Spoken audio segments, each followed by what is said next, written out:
स्वागत है आप सभी का आर के स्टोरी ऑफ ड्रीम पर। मैं हूं आपकी होस्ट और आज मैं आपके लिए लेकर आई हूं एक ऐसी रोमांचक कहानी rebirth of a legend, the girl who became a surgeon, जो आपको शुरुआत से लेकर अंत तक बांधे रखेगी। अध्याय 18। दिल्ली का सम्मेलन 4 महीने बाद इंडियन जर्नल ऑफ सर्जरी में फिजियोलॉजिकल रूप से थके हुए ट्रॉमा मरीज में स्टेप्ड लेप्रोटमी, एक केस सीरीज और प्रस्तावित प्रबंधन प्रोटोकॉल शीर्षक से एक शोध पत्र प्रकाशित हुआ। इस शोध पत्र में 3 लेखकों में सबसे पहला नाम अनन्या का था, दूसरा डॉक्टर खेलकर का और तीसरा डॉक्टर अयंगर का। अनन्या समझ गई कि यह डॉक्टर खेलकर की तरफ से एक छोटा सा सोचा समझा शिष्टाचार था, जिसके जरिए उन्होंने उस वरिष्ठ सर्जन की इस बात को स्वीकार किया था कि उन्होंने अपने निजी संदेहों को एक तरफ रखकर अनन्या के साथ ऑपरेशन थिएटर में खड़े होने का फैसला किया, भले ही वे इस तरीके से औपचारिक रूप से असहमत थे। प्रकाशित होने के बाद के हफ्तों में इस लेख पर 2 अलग अलग और बिल्कुल बनती हुई प्रतिक्रियाएं आईं।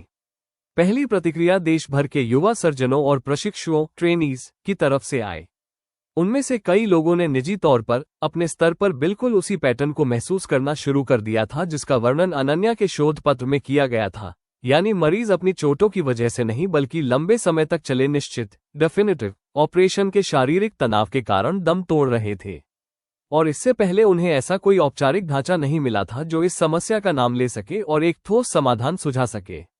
विभाग में सीधे डॉक्टर ए कुलकर्णी के नाम से पत्र आने लगे जिनमें इसी तरह के मामलों का जिक्र था। आगे के सवाल पूछे जा रहे थे और उन अस्पतालों में भी इस स्टेप्ड अप्रोच को लागू करने के लिए अधिक विस्तृत प्रोटोकॉल मांगे जा रहे थे, जहां संसाधन उनके अपने अस्पताल से भी ज्यादा सीमित थे। दूसरी प्रतिक्रिया वरिष्ठ सर्जनों के एक छोटे लेकिन काफी मुखर समूह की तरफ से आए, जो इस शोध पत्र के मुख्य प्रस्ताव, यानी जानबूझकर चोटों को बिना ठीक किए छोड़ देना और ऑपरेशन पूरा किए बिना ही मरीज का पेट बंद कर देना, को एक तरह की सर्जिकल लापरवाही मैलप्रैक्टिस मानते थे, जिसे अकादमिक भाषा में छिपाकर पेश किया गया था। इनमें सबसे तेज आवाज डॉक्टर अशोक भटनागर की थी, जो दिल्ली के सबसे प्रतिष्ठित शिक्षण अस्पतालों में से एक में सर्जरी विभाग के प्रमुख थे। जर्नल के अगले अंक में छपे उनके एक तीखे पत्र में इस प्रस्तावित प्रोटोकॉल को नवाचार इनोवेशन के भेष में सर्जिकल जिम्मेदारी से एक खतरनाक किनारा करना बताया गया था।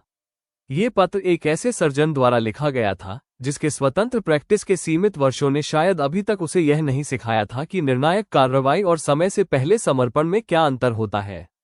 डॉक्टर खेलकर ने अपने कार्यालय में इस पत्र को जोर जोर से पढ़ते हुए कहा, उन्होंने तो कभी आपसे मुलाकात भी नहीं की है। उनके लहजे में एक सपाट और नियंत्रित गुस्सा था, जिसे वे उन लोगों पर किए जाने वाले वास्तव में अनुचित हमलों के लिए बचाकर रखते थे जिनका वे सम्मान करते थे। वे एक केस सीरीज का जवाब दे रहे हैं, व्यक्तिगत रूप से आपको नहीं, और इसके बावजूद उन्होंने इसे व्यक्तिगत बनाना चुन लिया है। अनन्या ने कहा, सर, उनकी संकोच करने की बात पूरी तरह गलत भी नहीं है। हालांकि पत्र के खारिज करने वाले लहजे की चुभन उन्हें उतनी गहराई से महसूस हुई जितनी उन्होंने जाहिर होने दी। ये तरीका सतह पर देखने में वाकई ऐसा लगता है जैसे ऑपरेशन के बीच में ही मरीज को छोड़ दिया जाए।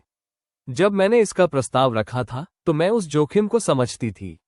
मैं बस यह मानती हूं कि पारंपरिक तरीके की मान्यताओं की तुलना में साक्ष्य एविडेंस इस बात को ज्यादा सही साबित करते हैं। जर्नल को नीचे रखते हुए डॉक्टर खेलकर ने कहा, तो फिर आपको सीधे तौर पर अपनी बात रखने का मौका मिलेगा।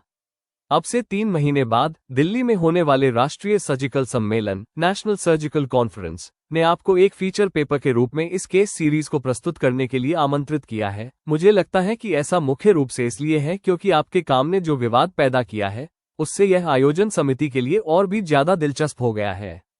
मुझे बताया गया है कि सत्र के चर्चा पैनल की अध्यक्षता डॉक्टर भटनागर करेंगे। इसके बाद की 3 महीने की तैयारी ने अनन्या की परीक्षा ऐसे तरीकों से ली जैसी उनकी नैदानिक ट्रेनिंग, चाहे वो कितनी भी कठिन क्यों न रही हो, ने कभी मांग नहीं की थी। ये किसी ऑपरेशन थिएटर का दबाव नहीं था, जहां 2 पूरे जीवन से उनके हाथ और इंस्टिंक्ट हमेशा से जानते थे कि ठीक क्या करना है, बल्कि यह शब्दों के जरिए किसी विचार का बचाव करने का एक बिल्कुल अलग दबाव था।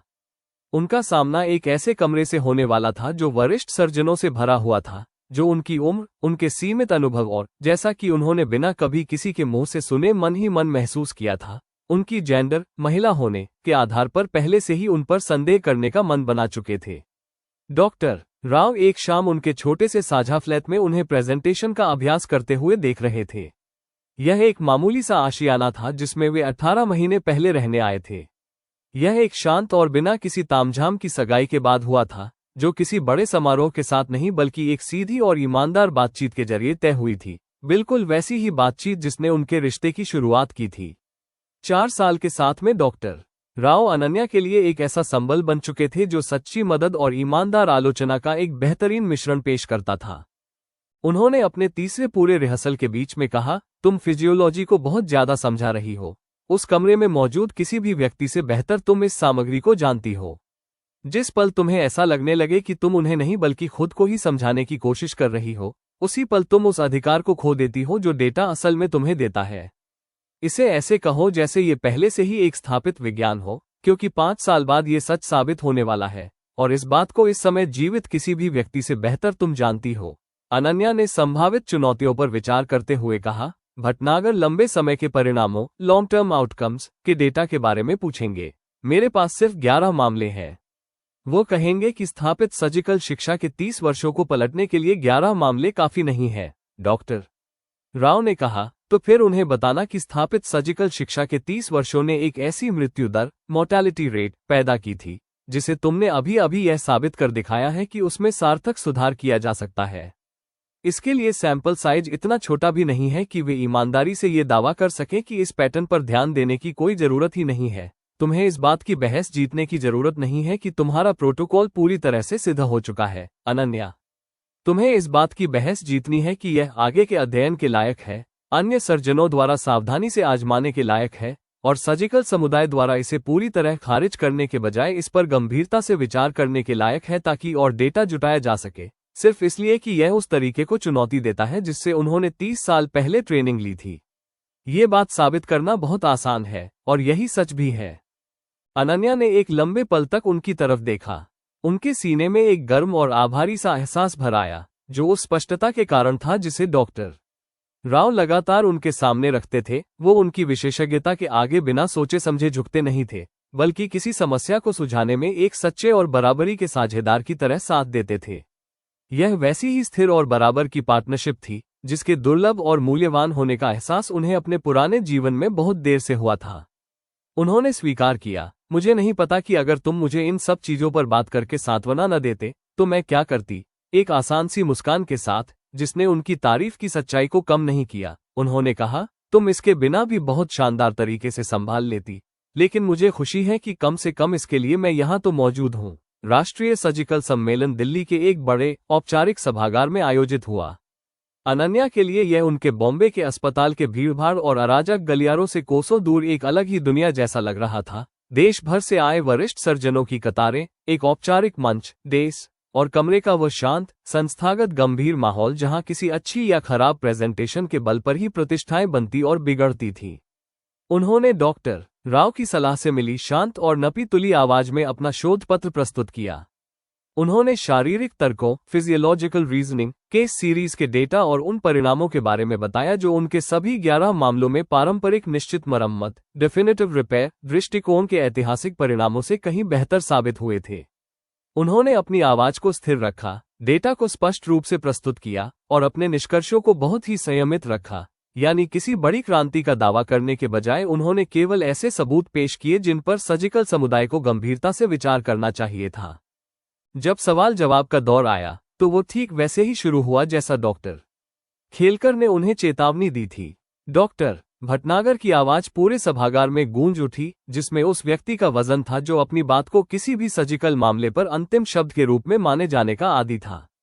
डॉक्टर कुलकर्णी, मूल रूप से आप ये प्रस्ताव रख रही हैं कि सर्जनों को जानबूझकर चोटों को बिना ठीक किए छोड़ देना चाहिए और ऑपरेशन पूरी तरह से पूरा होने से पहले ही किसी गंभीर रूप से घायल मरीज का पेट बंद कर देना चाहिए। मैंने 31 साल तक सर्जरी की प्रैक्टिस की है। मैंने कभी एक भी ऐसी परिस्थिति का सामना नहीं किया है जहां जानबूझकर अधूरी सर्जरी करना निश्चित और पूरी मरम्मत से बेहतर मानक बन सके।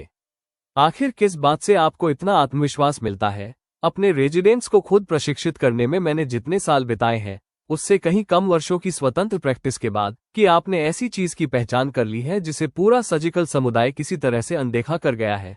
सभागार में पूरी तरह से सन्नाटा छा गया।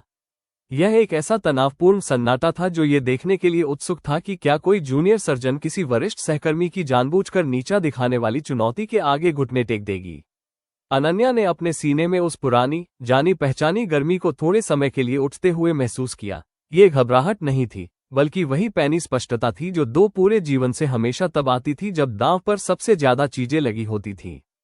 उन्होंने सभागार में साफ, स्थिर और पूरी तरह से बिना किसी रक्षात्मक रुख के अपनी आवाज में कहा, सम्मान के साथ, सर, मैं इस सवाल के फ्रेम करने के तरीके पर थोड़ा विरोध दर्ज कराना चाहूंगी। मैं किसी स्थायी मानक के रूप में अधूरी सर्जरी का प्रस्ताव नहीं रख रही हूं। मैं ये प्रस्ताव रख रही हूं कि गंभीर रूप से घायल मरीजों के एक विशिष्ट, पहचाने जा सकने वाले सबसे गंभीर वर्ग में, यानी वे जो गंभीर सदमे, गंभीर एसिडोसिस और हाइपोथर्मिया से जूझ रहे हैं, निश्चित मरम्मत को जानबूझकर कुछ घंटों के लिए टाल दिया जाना चाहिए, न कि छोड़ दिया जाना चाहिए।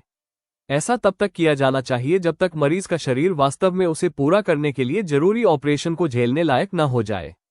मेरे सभी 11 मरीजों को पूरी और निश्चित मरम्मत मिली। उन्हें बस एक बार में करने के बजाय 2 चरणों में मिली, क्योंकि 11 केस इतिहास और ठोस शारीरिक तर्कों ने मुझे ये सुझाया कि एक ही लंबे ऑपरेशन में पूरी मरम्मत करने की कोशिश करने से उनके बचने की तुलना में देरी की वजह से जान जाने का खतरा ज्यादा था। डॉक्टर भटनागर ने पूरी तरह खारिज करने वाले लहजे में दोहराया, 11 मामले?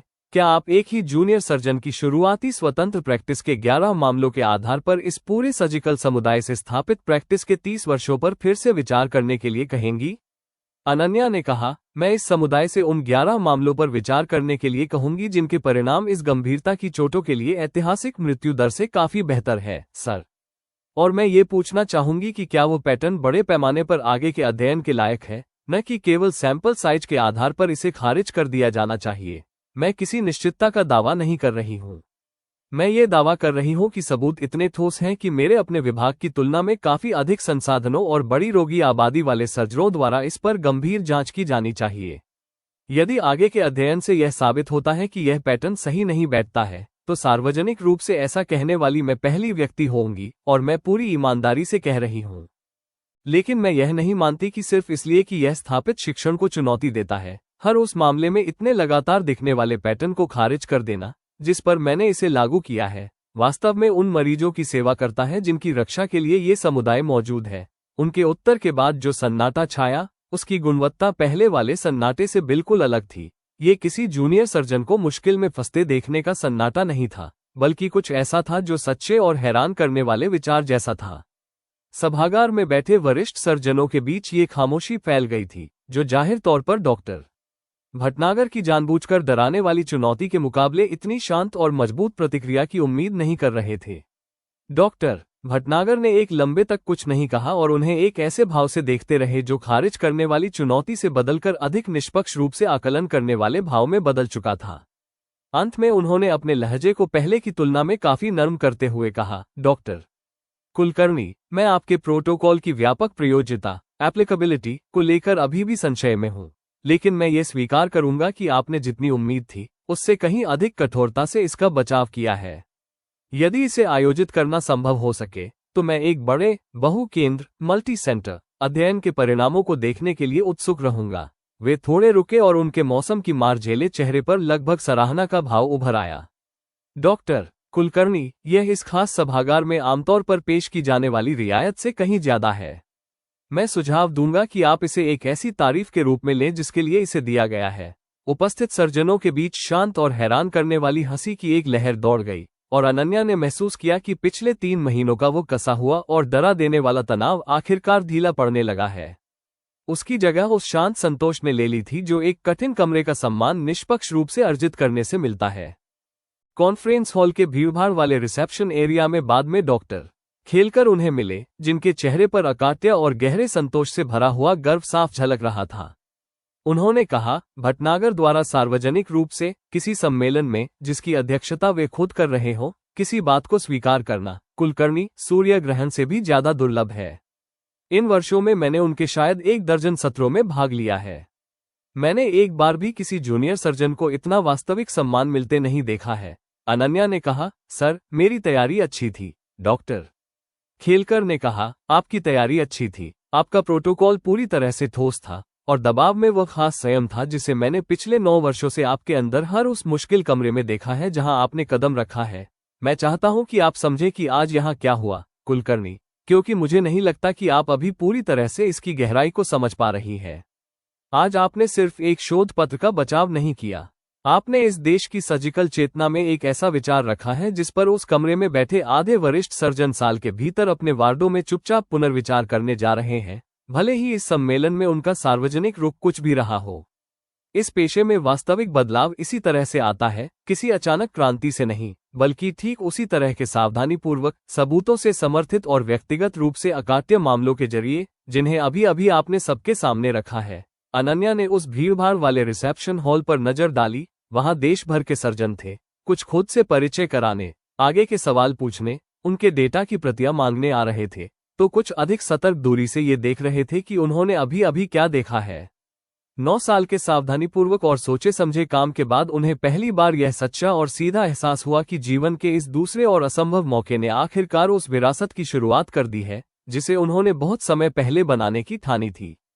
उनकी मूल गिनती के मुताबिक अभी 3 साल बाकी थे, और जब अनन्या उस दिल्ली के सभागार से बाहर निकलकर उज्जवल और हलचल भरी दोपहर की धूप में आई, तो उन्होंने पहली बार यह महसूस किया कि उन्हें खुद इस बात पर संदेह था कि क्या उनकी पुरानी 12 साल की समय सीमा ने कभी इस बात का पूरा हिसाब लगाया भी था कि ये दूसरा जीवन उन्हें असल में कितनी दूर तक ले जाने का इरादा रखता है, और क्या इस मोड़ पर आकर ऐसी कोई भी सीमा रेखा उस विरासत पर लागू भी होती है जो साफ तौर पर किसी भी एक करियर की मूल योजना के दायरे से बहुत आगे बढ़ चुकी है।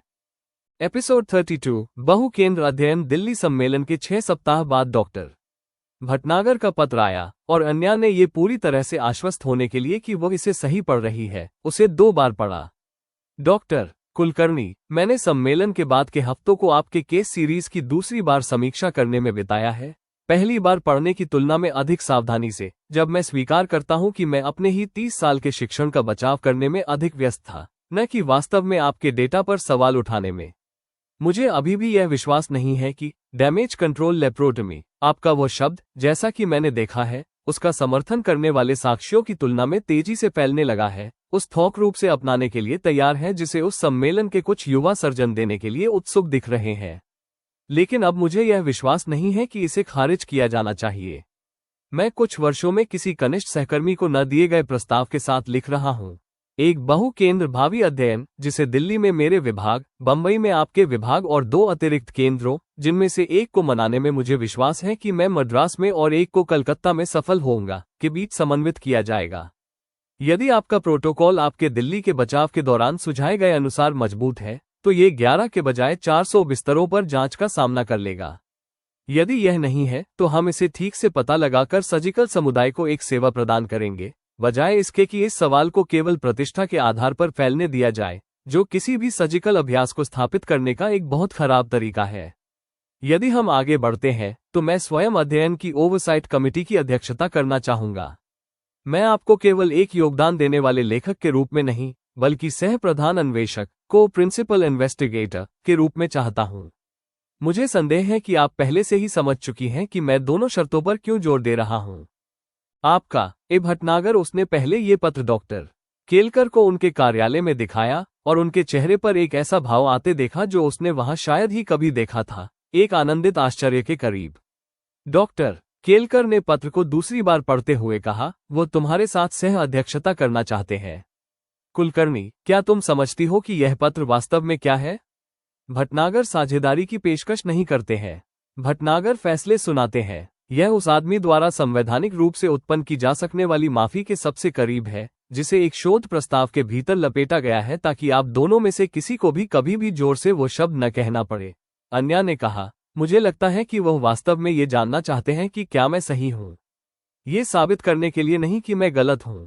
वे दोनों एक ही मकसद नहीं है, भले ही बाहर से वे एक जैसे दिखें। डॉक्टर केलकर ने सहमति जताते हुए कहा, नहीं, वे नहीं है। और मुझे लगता है कि यह अंतर ठीक यही कारण है कि तुम्हें हाँ कहनी चाहिए। इस अध्ययन को ठीक से डिजाइन करने में 18 महीने लग गए। इस दशक में अन्या की पुराने जीवन की संभावित परीक्षण पद्धति, प्रोस्पेक्टिव ट्रायल मेथोडोलॉजी, से परिचितता लगभग उतनी ही मूल्यवान साबित हुई जितनी उसकी सर्जिकल तकनीक। हालांकि उसे सांख्यिकीय शक्ति गणना, स्टैटिस्टिकल पावर कैलकुलेशंस और यादृच्छिकरण प्रोटोकॉल, रैंडमाइजेशन प्रोटोकॉल्स के बारे में अपनी यादों की हर बात को ऐसी भाषा और उपकरणों में अनुवाद करना पड़ा जिसे इस दशक का अनुसंधान बुनियादी ढांचा वास्तव में समर्थन दे सके। कोई इलेक्ट्रॉनिक डेटा कैप्चर नहीं था, हर मामले को मानकीकृत कागजी रूपों पर हाथ से दर्ज किया जाना था, जिन्हें 4 शहरों के बीच मासिक रूप से कुरियर किया जाता था, और बॉम्बे कॉलेज के सार्वजनिक स्वास्थ्य विभाग में एक बायोस्टेटिस्टियन द्वारा सारणीबद्ध किया जाता था, जो ज्यादातर एक स्लाइड रूल और एक पुराने मैकेनिकल कैलकुलेटर के साथ काम करता था। बंबई के सार्वजनिक स्वास्थ्य संस्थान के एक उधार लिए गए कॉन्फ्रेंस रूम में चारों केंद्रों के मुख्य सर्जनों को एक साथ लाने वाली योजना बैठक में अन्या ने कहा, हम यादृच्छिकरण रैंडमाइज नहीं कर सकते, नैतिक रूप से नहीं, इतने नए प्रोटोकॉल के साथ नहीं। इस देश में कोई भी नैतिकता समिति एक संभावित बेहतर दृष्टिकोण को यादृच्छिक रूप से चुने गए नियंत्रण आर्म से दूर रखने की मंजूरी नहीं देगी, जब हमारे पास पहले से ही केस सीरीज का डेटा है जो बताता है कि यह जान बचाता है। इसके बजाय हमें इसे संभावित समूह प्रोस्पेक्टिव कोहॉर्ट के रूप में चलाना होगा। सभी 4 केंद्रों में प्रत्येक योग्य रोगी को चरणबद्ध दृष्टिकोण प्राप्त होता है, और हम समान गंभीरता की चोटों के लिए प्रत्येक केंद्र के अपने ऐतिहासिक मृत्यु दर डेटा के खिलाफ समेकित परिणामों की तुलना करते हैं, ये सुनिश्चित करने के लिए कि हम वास्तव में तुलनीय आबादी की तुलना कर रहे हैं। चोट गंभीरता स्कोर इंजरी सेवेरिटी स्कोर का उपयोग करते हैं। डॉक्टर भटनागर ने अध्ययन की मेज के पार से उसे एक लंबे क्षण के लिए देखा, और उनके नक्काशीदार चेहरे पर कुछ ऐसा था जिससे पता चलता था कि वे फिर से यह गणना कर रहे थे कि उन्होंने उस दिल्ली सभागार में उसे वास्तव में कितना कम आंका था। उन्होंने सीधे शब्दों में कहा, सहमत हूं, और कमरा रसद लॉजिस्टिक्स की ओर आगे बढ़ गया। अगले 18 महीनों ने ऑपरेटिंग थिएटर से पूरी तरह से अलग एक रजिस्टर में अन्या के सहनशक्ति का परीक्षण किया। अंतहीन पत्राचार, दिल्ली की त्रैमासिक डेटा मिलान यात्राएं, जिनका मतलब डॉक्टर राव और बंबई के बढ़ते भारी कार्यभार को 4 और 5 दिनों के लिए छोड़ना था। वर्गीकरण मानदंडों पर विवाद, जिनके लिए कभी कभी उसे मसौदा तैयार करने, फिर से तैयार करने और यह सुनिश्चित करने के लिए संशोधित परिभाषाओं को प्रसारित करने की आवश्यकता होती थी कि 4 स्वतंत्र दिमाग वाले सर्जिकल विभाग वास्तव में एक ही चीज को माप रहे हैं। उन महीनों के दौरान उसने एक पूरी तरह से नए तरह का धैर्य सीखा, कुछ ऐसा बनाने का धैर्य जो किसी भी एकल नाटकीय मामले, किसी भी एकल नाटकीय बचाव से कहीं अधिक समय तक टिकेगा, जो साक्ष्य के एक ऐसे ठोस निकाय में बदल जाएगा कि इस देश में आघात सर्जनों की अगली पीढ़ियों को बस चरणबद्ध दृष्टिकोण को मानक अभ्यास के रूप में सिखाया जाएगा, बिना ये जाने कि उस रेजिडेंट का नाम क्या था जिसने पहली बार संदेहियों से भरे कमरे के सामने इसका प्रस्ताव रखा था। डॉक्टर राव ने कलकत्ता के 11वें मासिक डेटा पैकेट की उसी सावधानीपूर्वक, बिना जल्दबाजी के पूरी गहराई के साथ समीक्षा करते हुए एक शाम देखा। अब तुम्हें इस बात की आवश्यकता नहीं रही कि लोग जाने कि यह तुम थी। मुझे याद है 3 साल पहले तुम्हारे लिए यह कितना मायने रखता था कि लोग ठीक ठीक समझे कि तुमने क्या किया और कैसे। अब तुम कुछ ऐसा बना रही हो जो 1 दशक के भीतर साधारण अभ्यास में, बिना श्रेय के, गायब होने जा रहा है। अन्या ने पैकेट को नीचे रखते हुए कहा, मुझे लगता है कि यह वास्तविक लक्ष्य हो सकता है। इसके लिए याद न किया जाना, बस इसका हर जगह सच हो जाना, चाहे कोई याद रखे या न रखे कि सबसे पहले किसने ध्यान दिया था। मुझे नहीं लगता कि मैंने अपने जीवन में इतनी जल्दी उस अंतर को काफी स्पष्ट रूप से समझा था। मुझे लगता है कि अब मैं समझती हूँ। 2 साल बाद जब बायोस्टेटिस्टियन ने अंतिम विश्लेषण पूरा किया, तो अंतिम समेकित परिणाम अन्या की उम्मीद से कहीं अधिक निर्णायक थे। शारीरिक थकावट के साथ गंभीर बहुप्रणाली आघात, मल्टी सिस्टम ट्रॉमा के मानदंडों को पूरा करने वाले 211 रोगियों में, जो कि उसके मूल 11 मामलों द्वारा वर्णित विशिष्ट संकीर्ण आबादी थी, चरणबद्ध डैमेज कंट्रोल दृष्टिकोण ने 34% की मृत्यु दर का उत्पादन किया, जबकि पारंपरिक एकल चरण निश्चित मरम्मत के साथ प्रबंधित समान चोट गंभीरता वाले रोगियों के लिए 61% की समेकित ऐतिहासिक नियंत्रण मृत्यु दर थी। डॉक्टर भटनागर ने दिल्ली के उसी सम्मेलन कक्ष में अंतिम तालिकाओं की समीक्षा करते हुए, जहां वे पहली बार विवादित पेपर पर मिले थे, अपनी आवाज में अपनी मूल संकोचता से रहित होकर कहा, यह कोई मामूली निष्कर्ष नहीं है। यह मेरे पूरे करियर में एक एकल प्रोटोकॉल परिवर्तन से प्रकाशित सबसे बड़ी मृत्यु दर में से एक है। कुलकर्णी, मैं इस पेशे में 33 साल से हूं। मैं इसे अक्सर नहीं कहता, और मैं चाहता हूं कि आप समझें कि मैं इसे हल्के में नहीं कह रहा हूं। मेरा मानना है कि आपने इस विचार से इतने लोगों की जान बचाई होगी जितनी अधिकांश सर्जन व्यक्तिगत ऑपरेशन के पूरे करियर में बचाते हैं। इस शोध पत्र को 8 महीने बाद एक प्रमुख अंतर्राष्ट्रीय सर्जिकल पत्रिका द्वारा स्वीकार कर लिया गया। ये लगभग 1 दशक में पहली बार था जब भारत के एक सार्वजनिक अस्पताल के आघात विभाग से उत्पन्न काम इसके पन्नों में दिखाई दिया था। एक ऐसा तथ्य जिसे भारतीय सर्जिकल प्रेस ने राष्ट्रीय गौरव की ऐसी डिग्री के साथ कवर किया जिसने अन्या को अपने अस्पताल के स्टाफ रूम में कवरेज पढ़ते हुए एक ऐसे तरीके से गहराई से असहज कर दिया जिसे व्यक्त करना उसके लिए पूरी तरह से कठिन था।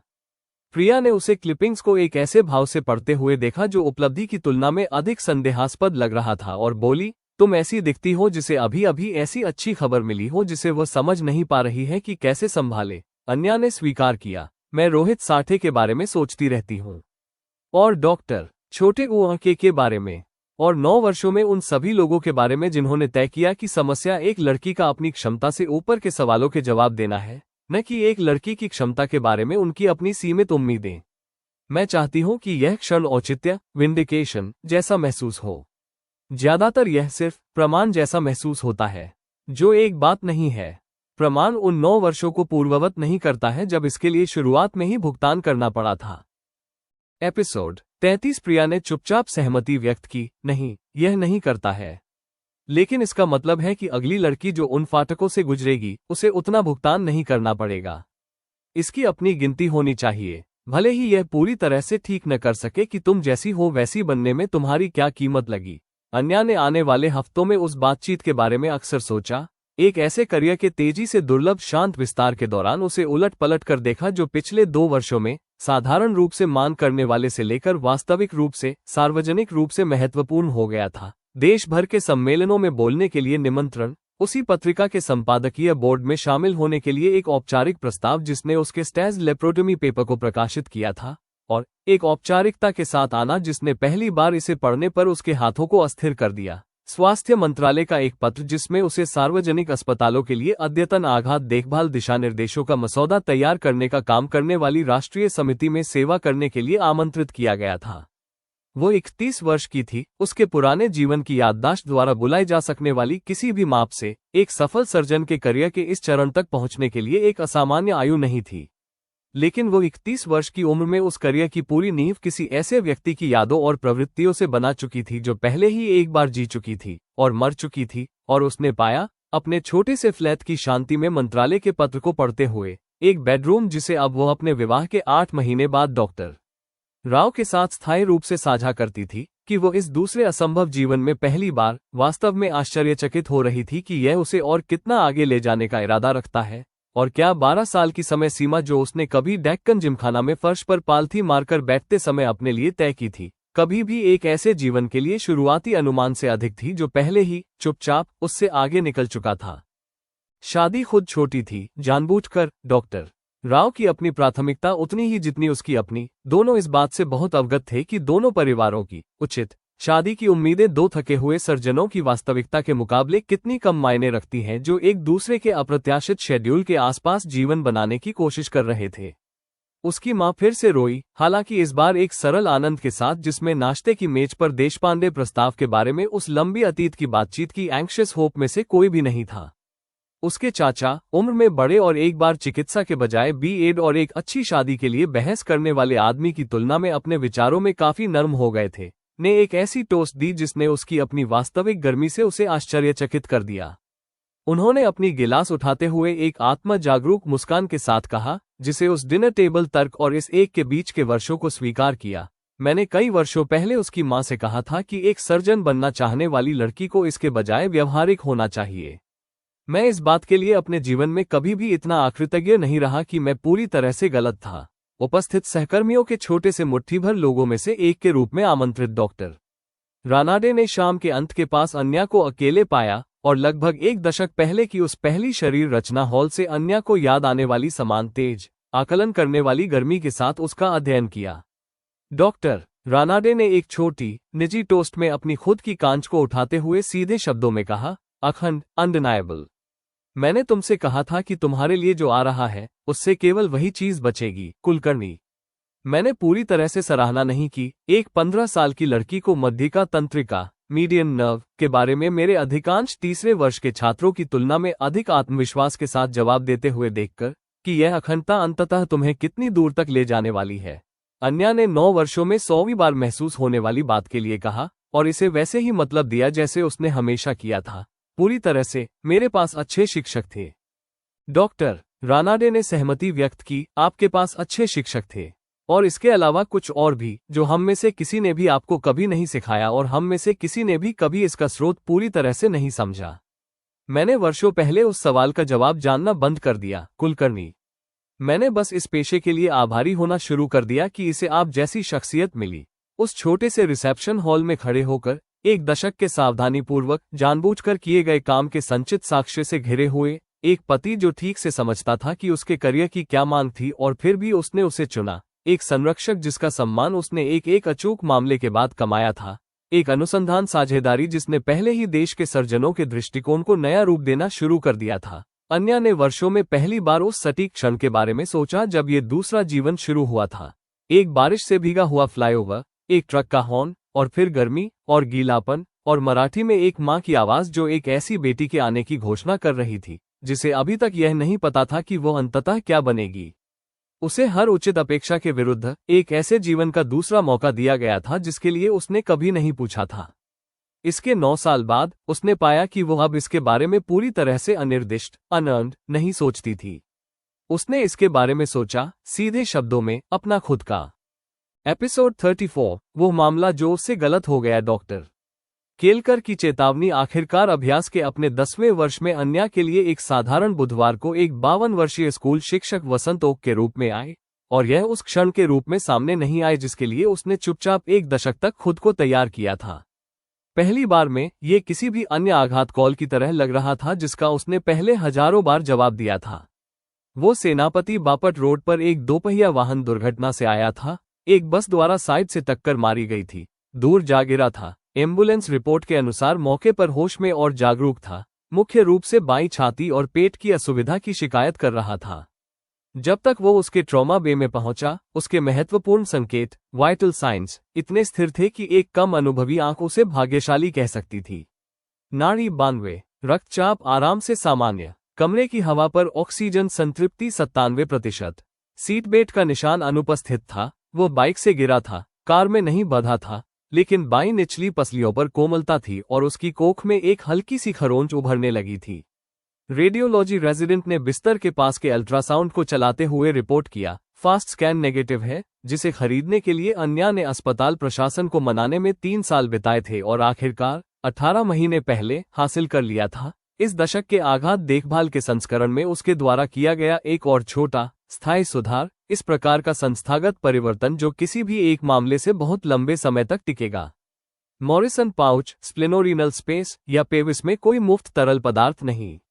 ई फास्ट रेशियो पर छाती भी साफ दिखती है। रात में 4 बजे एक रात की नज़ ने उसे अपने बिस्तर पर अनुत्तरदायी पाया। उसका रक्तचाप अनिकेतनीय था, उसकी त्वचा विशेष रूप से मोमी धूसर रंग की थी जिसे पहचानने में अन्या ने अपनी पूरी दूसरी जिंदगी बिताई थी कि यह विनाशकारी, अचानक रक्तस्राव का हस्ताक्षर है।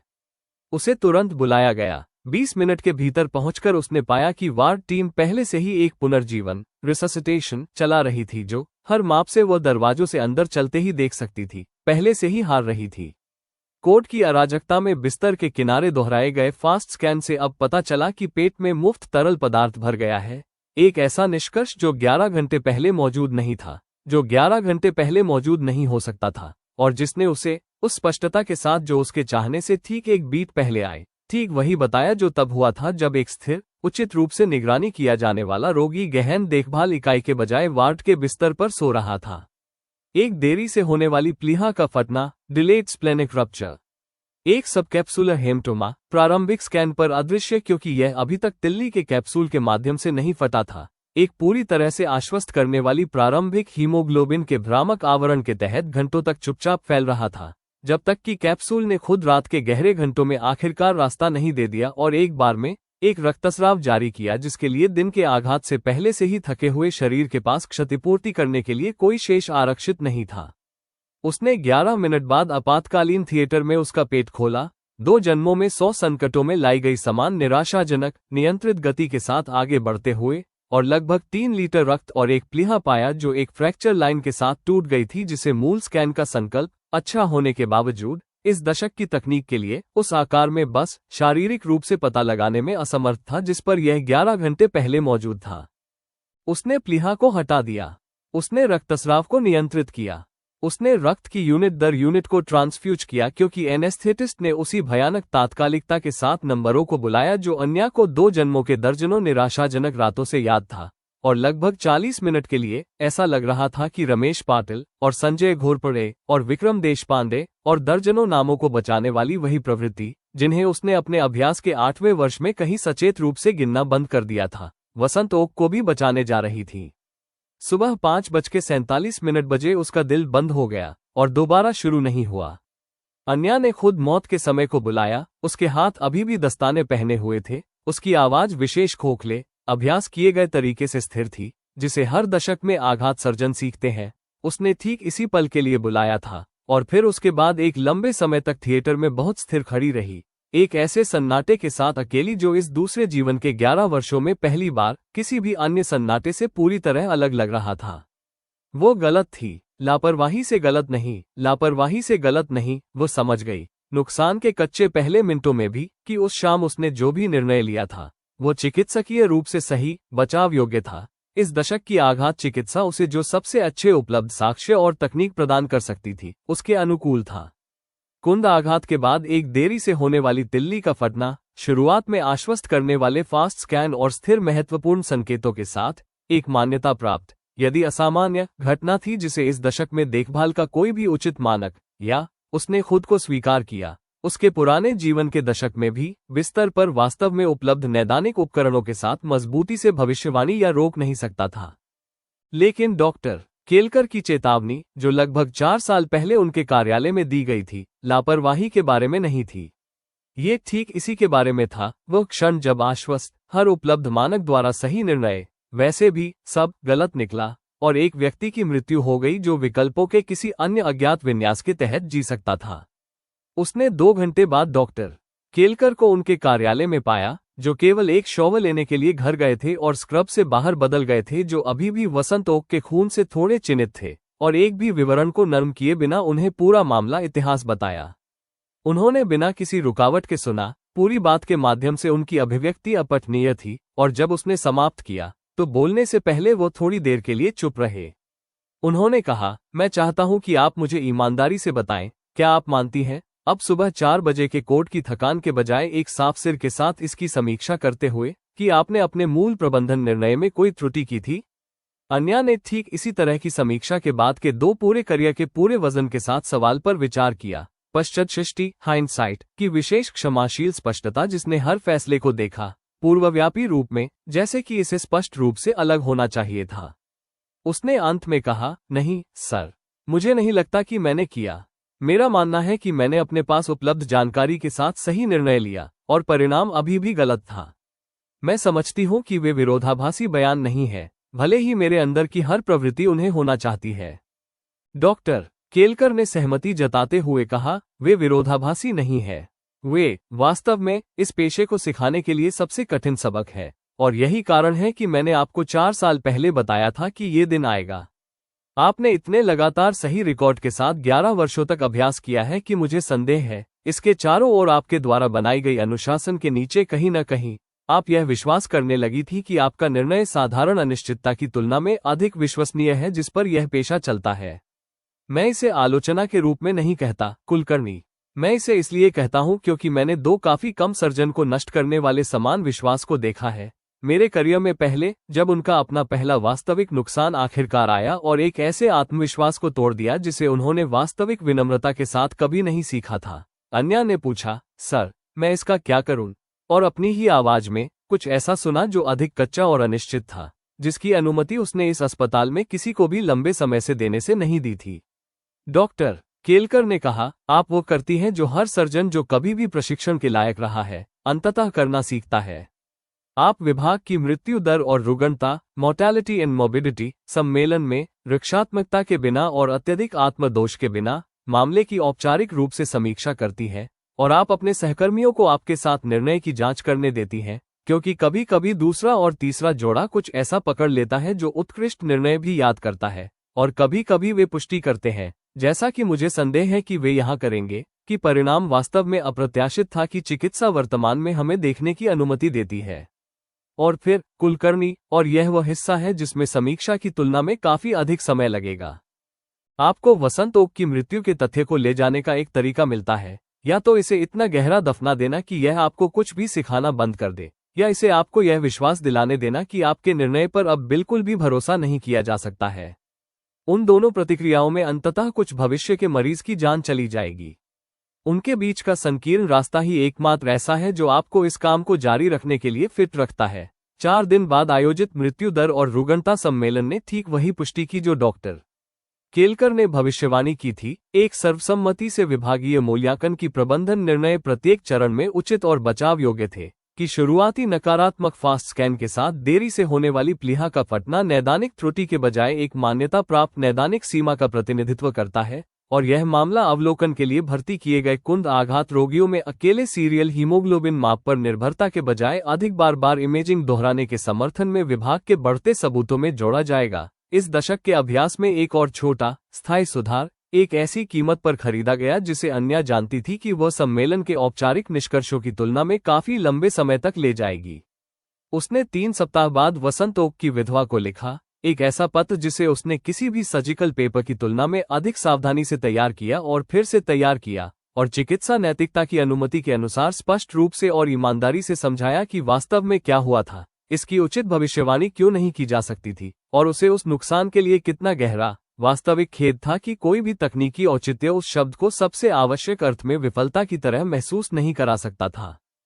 विधवा का जवाब, जब वो आया, में एक ही पंक्ति थी जिसे अन्या ने बाद में उसी दराज के अंदर तह करके रखा जहां वो अभी भी 17 साल पहले अपनी खुद की पहली रैंक की मेडिकल प्रवेश परीक्षा के परिणामों की अखबार की कतरन रखती थी। एक शारीरिक अनुस्मारक, जानबूझकर चुना गया, इस बात का कि इस पेशे को हमेशा हर चीज के साथ कितनी कीमत चुकानी पड़ेगी। सच बताने के लिए धन्यवाद, बजाय इसके कि केवल आरामदायक हिस्से ही बताए जाएं। मेरे पति का मानना था कि जो डॉक्टर अनिश्चितता स्वीकार करते हैं वे उन डॉक्टरों से अधिक भरोसेमंद होते हैं जो दावा करते हैं कि उन्हें कोई अनिश्चितता नहीं है। मुझे लगता है कि वो इस पत्र के लिए आपका सम्मान करते जितना कि वो एक आसान पत्र का सम्मान करते। अन्या ने उस पंक्ति को बाद के महीनों में जितनी बार गिन सकती थी उससे अधिक बार पढ़ा, उन विशेष कठिन समयों में जब एक नया मामला उस मामले की गूंज लेकर आया जिसे उसने खो दिया था, और पाया धीरे धीरे उन महीनों में कि डॉक्टर केलकर संकीर्ण रास्ते के बारे में सही थे और उस पर चलना, चाहे कितना भी कठिन हो, ने उसे उस सर्जन से कम नहीं बनाया जो 11 साल पहले आपातकालीन थिएटर में यह विश्वास करते हुए चली गई थी कि उसका निर्णय लगभग अचूक है, बल्कि काफी बेहतर बना दिया। एक जो अब समझ गई थी, प्रत्यक्ष अनुभव के पूर्ण वजन के साथ, न कि दूसरी चेतावनी के कि काम की वास्तविक कीमत क्या थी जब रास्ते में हर सही निर्णय के बावजूद ये गलत हो गया, और जो हर बात के मामले में उस समझ को एक विनम्रता के साथ ले गई जो उसके शुरुआती अधिक निश्चित वर्षों के पास कभी नहीं थी। एपिसोड 38, जो शरीर याद रखता है। जब गर्भावस्था आखिरकार आए तो वह अन्या की अपनी शर्तों और अपने समय पर आए, जो डॉक्टर राव के साथ उसकी मूल बातचीत द्वारा अनुमानित समय से 4 साल बाद थी। ऐसा इसलिए नहीं था कि उनमें से किसी ने बच्चे चाहने के बारे में अपना मन बदल लिया था, बल्कि इसलिए कि बीच के साल लगभग बिना उनमें से किसी को पूरी तरह से एहसास हुए एक ऐसे अनुसंधान साझेदारी से भर गए थे जो एक स्थायी बहु केंद्र आघात नेटवर्क में विकसित हो गई थी। एक मेंटरशिप कार्यक्रम जो अब राज्य भर के 3 अतिरिक्त अस्पतालों में संचालित होता था, और एक केसलोड जो इस बात की कोई विशेष प्रवृत्ति नहीं दिखा रहा था कि उसका मुख्य सर्जन चुपचाप अपने ही जीवन से इसके साथ कुछ नया चाहने लगा था, इसलिए वो हल्का हो जाए। वो 36 वर्ष की अपने जीवन में थी, और वो उस विशेष नैदानिक स्पष्टता के साथ समझ गई थी कि उसके पुराने जीवन के चिकित्सा प्रशिक्षण ने कभी भी उसे पूरी तरह से नीचे नहीं जाने दिया था, तब भी जब संबंधित रोगी खुद वह थी कि उसके सामने आने वाली गर्भावस्था के लिए उस संख्या का वास्तव में क्या अर्थ था। एक कुछ हद तक उन्नत, हालांकि निषेध से बहुत दूर, जोखिम प्रोफाइल जिसे इस दशक की प्रसूति देखभाल को 10 साल छोटी महिला की तुलना में अधिक सावधानी से निगरानी करने की आवश्यकता होगी। शाम के खाने के समय जब उस परीक्षण ने 4 साल की असामान्य थकान और एक छूटे हुए चक्र के बाद उसे संदेह करने के लिए प्रेरित किया था, उसने डॉक्टर राव से कहा, मैं चाहती हूं कि डॉक्टर काम्बले प्रसव पूर्व देखभाल संभालें। ऐसा इसलिए नहीं है कि मुझे विभाग में किसी और पर भरोसा नहीं है, क्योंकि मैं किसी भी रोगी की तुलना में बेहतर समझती हूं कि एक ऐसी मां के लिए चीजें कितनी बुरी तरह से गलत हो सकती हैं जो किसी दूसरे के निर्णय को वास्तविक रूप से टालने के बजाय अपने खुद के मामले का प्रबंधन करने पर जोर देती है। मैंने एक बार ऐसा किया था, पेशेवर रूप से अन्य डॉक्टरों को वो गलती करते हुए देखते हुए। मेरा अपने शरीर के साथ ऐसा करने का कोई इरादा नहीं है। तब तक लगभग 1 दशक के विवाह से उन्हें पार करने वाली विशेष शुष्क गर्मी के साथ डॉक्टर राव ने कहा, मैं वैसे भी उसी पर जोर देने वाला था। किसी तरह मुझे संदेह था कि आपको मेरी आशंका की तुलना में कम समझाने की आवश्यकता होगी। गर्भावस्था स्वयं पहले 2 तिमाहियों में बिना किसी महत्वपूर्ण जटिलता के सामने आए। डॉक्टर काम्बले, एक सावधान, सटीक प्रसूति रोग विशेषज्ञ जिसके साथ अन्या ने गर्भवती रोगियों से जुड़े साझा आघात मामलों पर वर्षों तक काम किया था, ने एक सहकर्मी की पूरी गहराई के साथ उसकी निगरानी की, जो यह अच्छी तरह से समझता था कि उस परीक्षा कक्ष में दोनों महिलाएं गलत होने वाली हर चीज के बारे में वास्तव में कितना जानती हैं, और उन्होंने जानबूझकर अनुचित चिंता के बजाय सावधान व्यावसायिकता के साथ आगे बढ़ने का विकल्प चुना। ये तीसरी तिमाही के अंतिम हफ्तों में था कि अन्या के शरीर ने एक ऐसी जटिलता को जन्म दिया जिसे उसके पुराने जीवन की स्मृति ने इतनी तेजी से पहचाना कि डॉक्टर काम्बले द्वारा संख्याओं को जोर से पढ़ना समाप्त करने से पहले ही उसके हाथ ठंडे हो गए। एपिसोड 39 एक सामान्य 34 सप्ताह की जांच होनी चाहिए थी। उस समय डॉक्टर काम्बले ने कहा, आज आपका रक्तचाप फिर से बढ़ा हुआ है। उनकी अभिव्यक्ति किसी अलग रीडिंग के बजाय एक पैटर्न को नोटिस करने वाले चिकित्सक की विशेष केंद्रित चिंता के साथ तेज हो गई थी। 150 से 98, और आपके मूत्र के नमूने में प्रोटीन है जो 2 सप्ताह पहले नहीं था।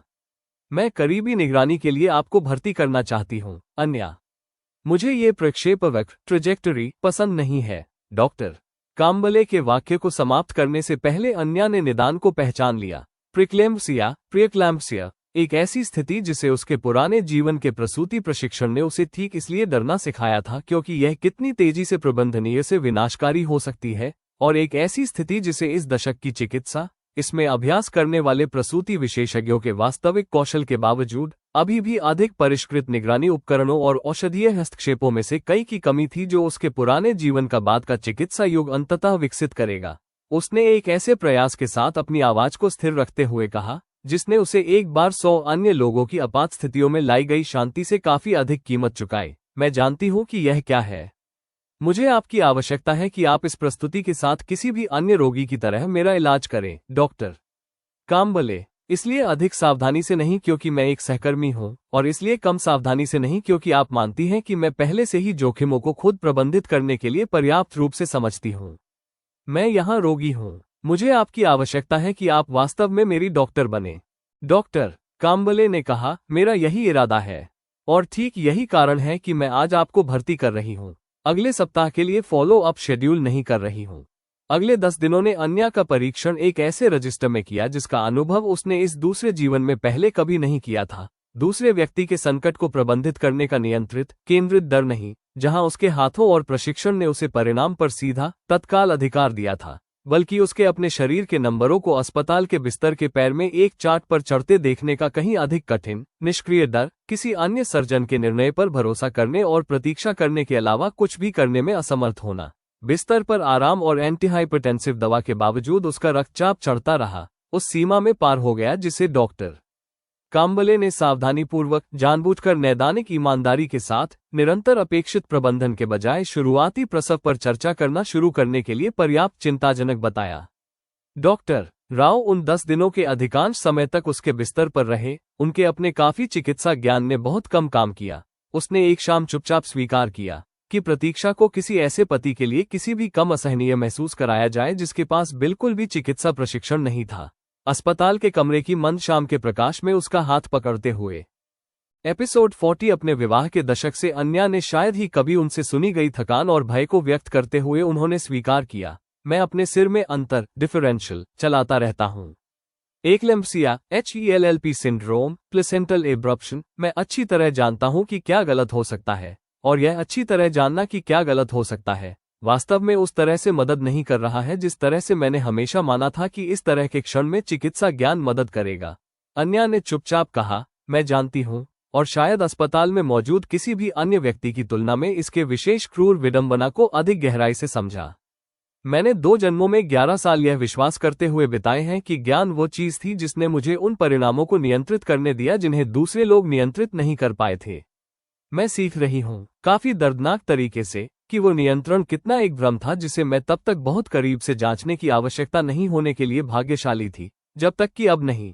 संकट 10वें दिन रात में 2 बजे आया, जब अन्या एक गंभीर सिरदर्द के साथ उठी, जो गर्भावस्था के दौरान उसके द्वारा अनुभव किए गए किसी भी अन्य सिरदर्द से अलग था। साथ ही उसकी दृष्टि के किनारों पर दृश्य गड़बड़ी और एक एपिगैस्ट्रिक दर्द था जिसे उसके अपने नैदानिक प्रशिक्षण ने थकान और भय के कोहरे के माध्यम से भी आसन एक्लेम्प्टिक दौरे और संभवतः यकृत की भागीदारी के विशिष्ट चेतावनी संकेतों के रूप में पहचाना, जो स्थिति के अधिक खतरनाक HELLP संस्करण को चिन्हित करता है। रात की नस से उसने कहा, नस की शुरुआती झिझक को काटने वाली एक नियंत्रित तात्कालिकता के साथ अपनी आवाज को रखते हुए, डॉक्टर काम्बले को बुलाओ अभी। उसे बताओ कि रक्तचाप संभवतः गंभीर सीमा में पार हो गया है और मैं लक्षण दिखा रही हूं, सिरदर्द, दृश्य परिवर्तन, एपिगैस्ट्रिक दर्द।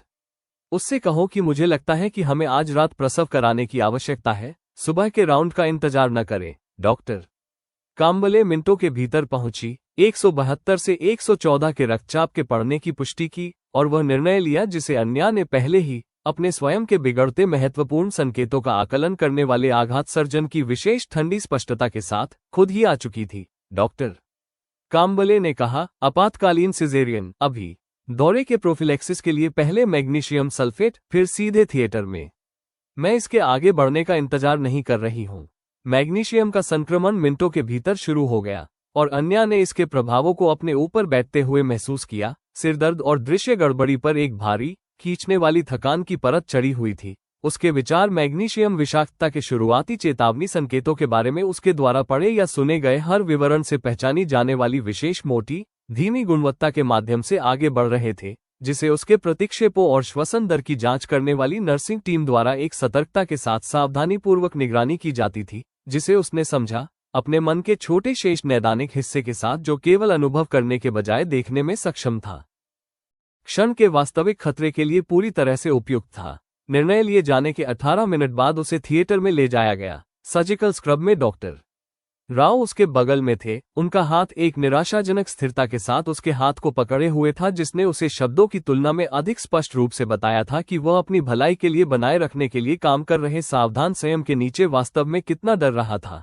स्पाइनल एस्थेसिया के तहत किया जाने वाला सिजेरियन खुद, जिसने अन्या को सचेत रहने दिया, एक वास्तविक आपात स्थिति के माध्यम से काम कर रही सर्जिकल टीम की तेज, अभ्यास की गई दक्षता के साथ सामने आया। डॉक्टर काम्बले के हाथ शांत, निर्णायक अर्थव्यवस्था के साथ आगे बढ़ रहे थे, जिसे अन्या ने ऑपरेटिंग टेबल के अनपेक्षित दृष्टिकोण से भी पहचाना। दबाव में एक वास्तव में उत्कृष्ट सर्जन के विशेष हस्ताक्षर के रूप में।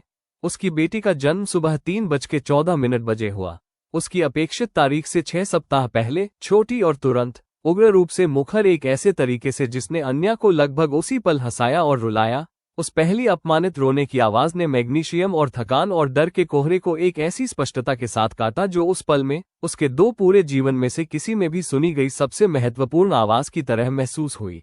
पुनर्जीवन टीम के बाल रोग विशेषज्ञ ने रिपोर्ट किया, बच्चा पहले से ही लपेटा हुआ था और थोड़े समय के लिए अन्या के लिए अपने आने वाले दिनों में उसकी सावधानीपूर्वक निगरानी करने वाले इनक्यूबेटर की ओर NICU टीम द्वारा ले जाने से पहले अपनी बेटी के चेहरे को पहली बार देखने के लिए काफी करीब ले जाया जा रहा था, जो इस तरह के शुरुआती जन्म के किसी भी शिशु के लिए मानक सावधानी थी। वो छोटी है, लेकिन अपने दम पर अच्छी तरह से सांस ले रही है।